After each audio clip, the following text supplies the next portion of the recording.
by a car is knocked unconscious, and on regaining consciousness, has no record of the period when he was knocked out. This would be a non-survival circumstance. It means that there would be no volition on the part of anyone who is injured, and this is the time when the organism most requires volition. So this is non-survival if the whole mind cuts out whenever pain appears. Would an organism with more than 1 billion years of biological engineering behind it leave a problem like this unsolved? Indeed, the organism solved the problem. Maybe the problem is very difficult biologically, and maybe the solution is not very good, but large provision has been made for those moments when the organism is unconscious. The answer to the problem of making the organism react in moments of unconsciousness, or near unconsciousness, is also the answer to insanity and psychosomatic illnesses, and all the strange mental quirks to which people are liable and which gave rise to that fable, "It is human to err." Clinical tests prove these statements to be scientific facts. 1. The mind records on some level continuously during the entire life of the organism. 2. All recordings of the lifetime are available. 3. Unconsciousness, in which the mind is oblivious of its surroundings, is possible only in death and does not exist as total amnesia in life. 4. All mental and physical derangements of a psychic nature come about from moments of unconsciousness. 5. Such moments can be reached and drained of charge with the result of returning the mind to optimum operating condition. Unconsciousness is the single source of aberration.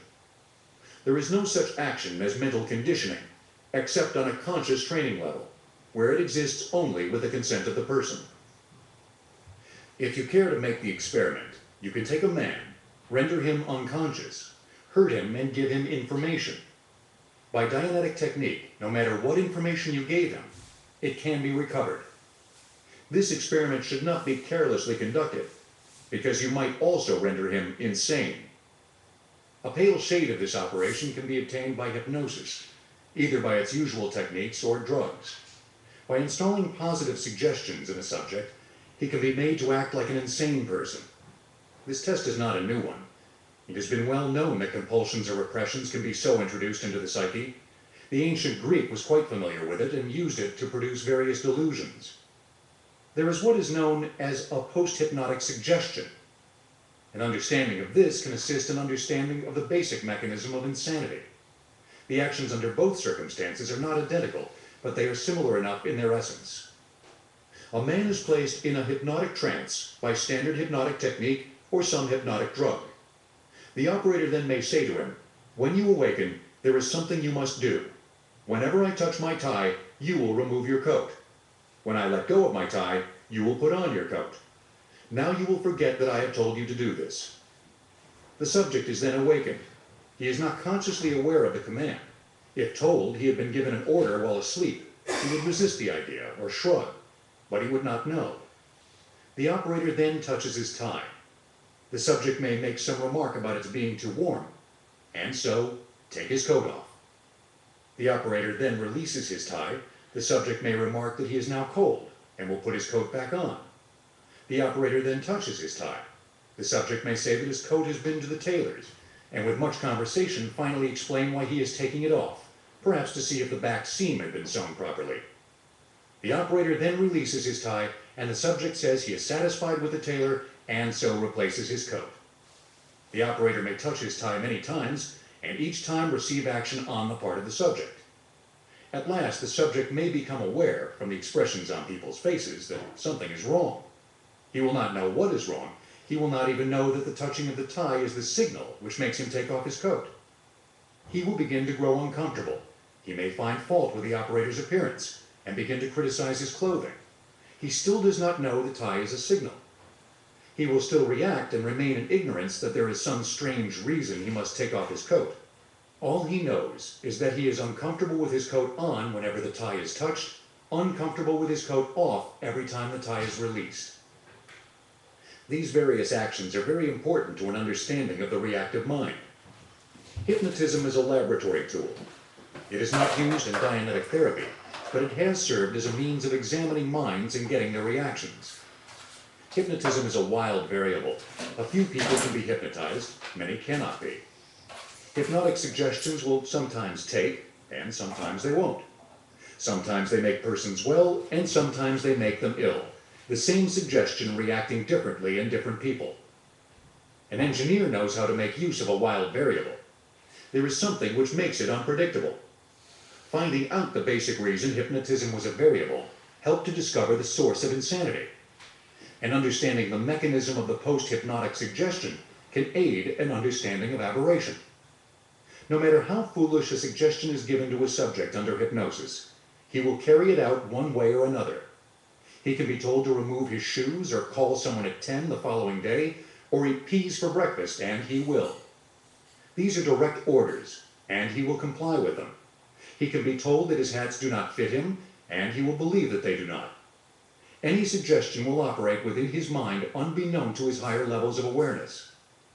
Very complex suggestions can be given. One such would be to the effect that he was unable to utter the word I.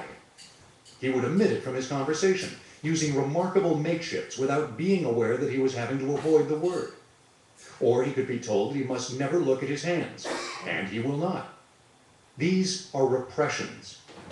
Given to the subject when drugged or in a hypnotic sleep, these suggestions operate when he is awake, and they will continue to operate until released by the hypnotic operator. He can be told that he has an urge to sneeze every time he hears the word rug, and that he will sneeze when it is spoken. He can be told that he must jump 2 feet in the air every time he sees a cat, and he will jump. And he will do these things after he has been awakened. These are compulsions. He can be told that he will think very sexual thoughts about a certain girl, but then when he thinks them, he will feel his nose itch.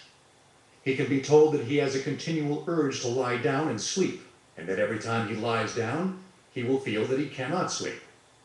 He will experience these things. These are neuroses. In further experiments, he can be told, when he is in his hypnotic sleep, that he is the president of the country and that the Secret Service agents are trying to murder him. Or he can be told that he is being fed poison in every restaurant in which he attempts to eat. These are psychoses. He can be informed that he is really another person and that he owns a yacht and answers to the name of Sir Reginald. Or he can be told that he is a thief, that he has a prison record, and that the police are looking for him. These would be schizophrenic and paranoid schizophrenic insanities, respectively. The operator can inform the subject that the subject is the most wonderful person on earth, and that everybody thinks so, or that the subject is the object of adoration of all women. This would be a manic-type insanity. He can be convinced while hypnotized that when he wakes, he will feel so terrible that he will hope for nothing but death. This would be the depressive-type insanity. He can be told that all he can think about is how sick he is, and that every malady of which he reads becomes his. This would make him react like a hypochondriac. Thus we could go down the catalog of mental ills, and by concocting positive suggestions to create the state of mind, we could bring about in the awakened subject a semblance to every insanity. Understood that these are semblances. They are similar to insanity in that the subject would act like an insane person. He would not be an insane person. The moment the suggestion is relieved, the subject being informed that it was a suggestion, the aberration and all these insanities, etc., are grouped under the heading of aberration, theoretically vanishes. An injunction here. These are tests. They have been made on people who could be hypnotized and people who could not be, but who were drugged. They brought forth valuable data for Dianetics. They can be duplicated only when you know Dianetics, unless you want to actually drive somebody insane by accident. For these suggestions do not always vanish. Hypnotism is a wild variable. It is dangerous and belongs in the parlor in the same way you would want an atom bomb there.